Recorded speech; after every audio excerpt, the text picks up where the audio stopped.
everyone, we're here at Soldiers National Cemetery, and this is a good place to continue the story of Amos Humiston. In our last program, if you recall, we talked about the way that Amos Humiston died and the way that he was found locked by time in rigor mortis just about half a mile from here past the train station on Stratton Street with an ambrotype of his children in his hand. For a long time, that was all anyone really knew about Amos Humiston. Only recently have we learned the details of the way that he lived, and that's what I'd like to talk about today. Well, Amos Humiston will always be remembered for the way that he died. Today we can also remember the life of the man who is destined to exemplify the way that our Civil War soldiers loved their families and how they were devoted to them, but also how they lived their lives.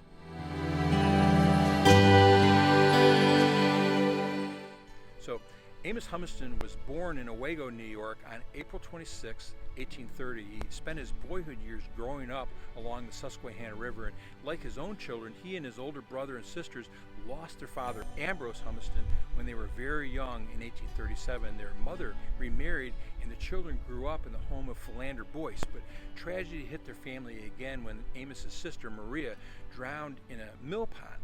After attending grade school, Amos followed his brother Morris into an apprenticeship as a harness maker.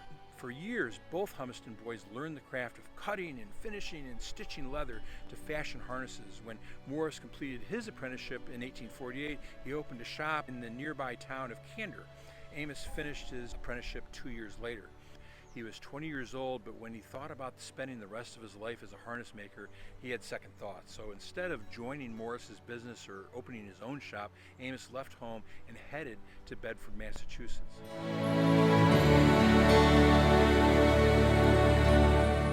In November 1850, he signed a whaleman shipping paper and committed himself to sail as a green hand. That's a man who had never been to sea, and it was aboard Captain John Keene Hathaway's ship, the Harrison. Amos and the ship's 30 other crewmen were among the 19,000 other seamen manning American whalers that year. Now, remember, this was the golden age of whaling in the United States, and New Bedford was the center of that universe. Whaling ships sailed from Bedford in all directions, returning with the oil of sperm whales and right whales. That oil was used to light this country's lamps, to lubricate its machines, and whalebone was used to shape its hoops and umbrellas and ladies' corsets. It's also important to mention here that this wasn't an easy life at all. The Harrison weighed anchor on December 12, 1850, and almost 3.5 years passed before she returned to her home port. Month after month, Amos and his fellow crewmen endured bad food and raging storms and back-breaking labor and all the dangers involved in whale hunting.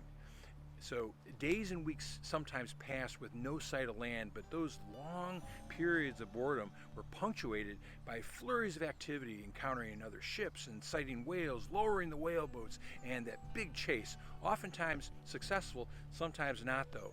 Amos Humiston saw it all. It wasn't always pretty, and those whale hunts sometimes resulted in smashed boats and severely injured men.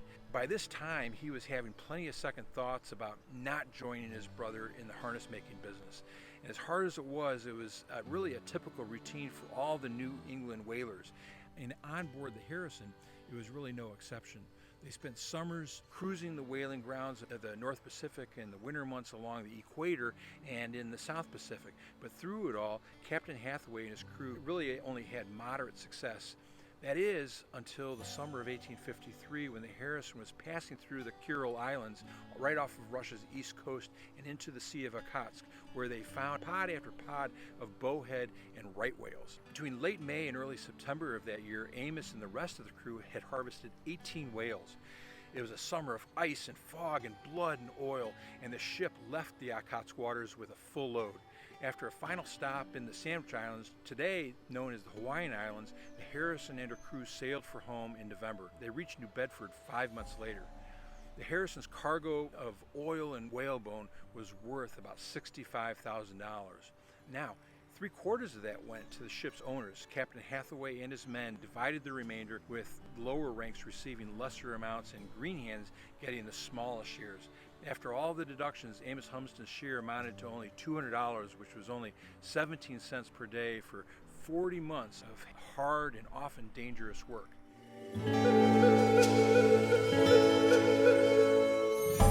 One voyage aboard the whaler was enough for Amos, and harness making no longer looked so bad. He pocketed his $200 and headed home to Tioga County. Soon after his return, he fell in love. Felinda Smith was a year younger than Amos, and they met when she was visiting with relatives in Morris Humiston's adopted town of Candor. After a whirlwind courtship, Amos and Felinda were married on Independence Day, July 4th, 1854, in Morris's house. Their 3 children arrived at regular intervals. Franklin was born in Candor in 1855, Alice about 60 miles to the west at Adrian, New York in 1857, and Frederick in Portville about 45 miles further west in 1859. He was finally ready to settle down, so Amos opened a harness shop in Portville with George Lilly, a boyhood neighbor from Owego. When the Civil War started, Amos was anxious to enlist, but his duty to his family took precedence.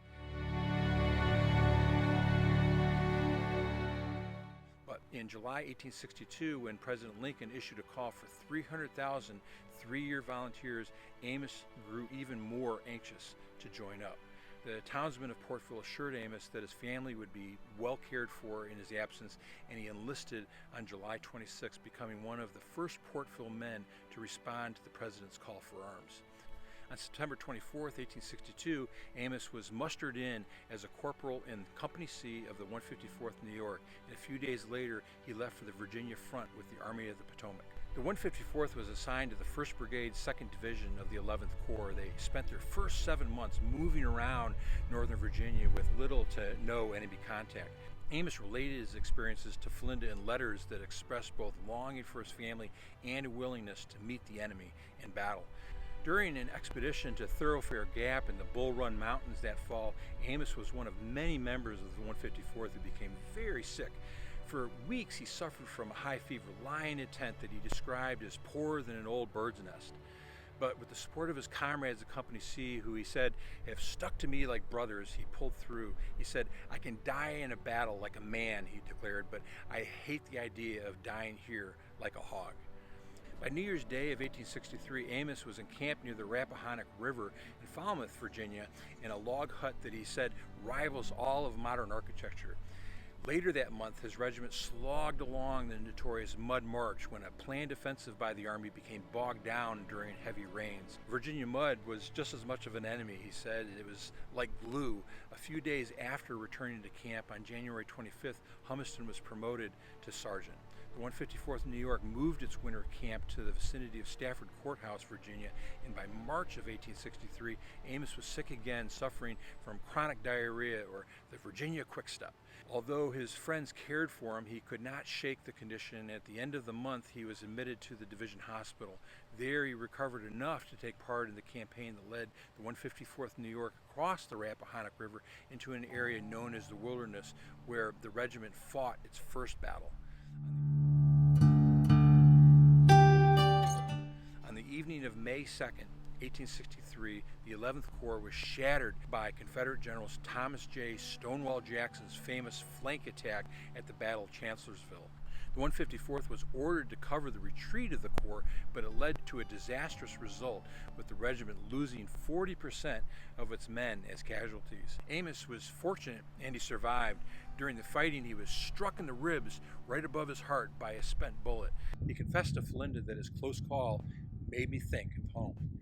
Back in the dilapidated old camp near Stafford Courthouse, after the failure of the campaign, Amos was thrilled to get a gift from his wife. Amos wrote to Felinda on receiving the soon-to-be famous ambrotype.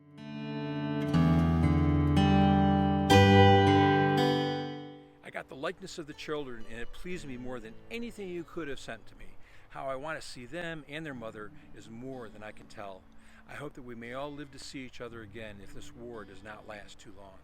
Weeks later, the 154th broke camp and embarked on a series of grueling marches in all the dust and the heat and humidity northward through Virginia, and then across the Potomac River into Maryland.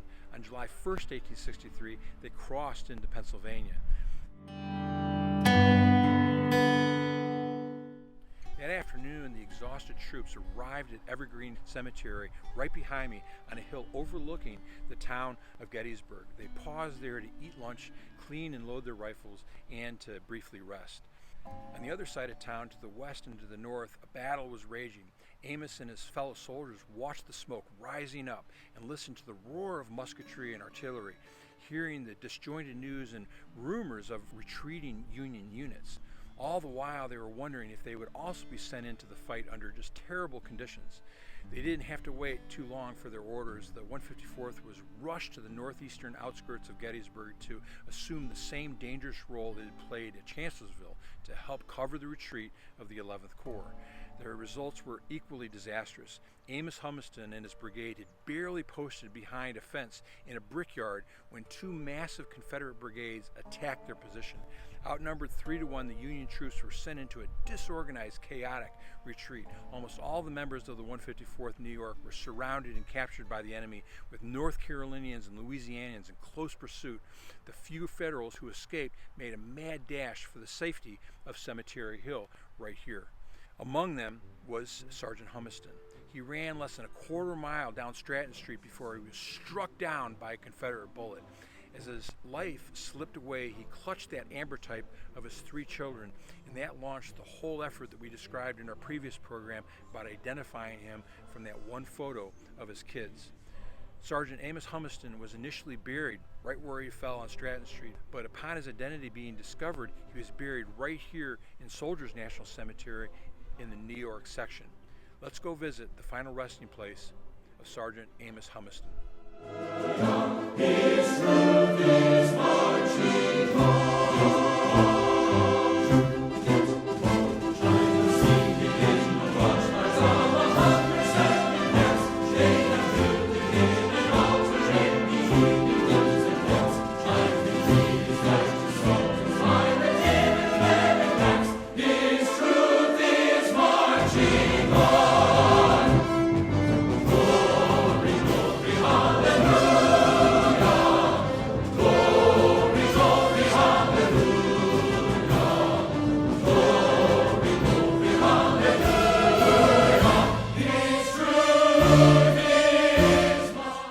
Sergeant Amos Humiston, ladies and gentlemen. I'm John Fenzel at Soldiers National Cemetery in Gettysburg.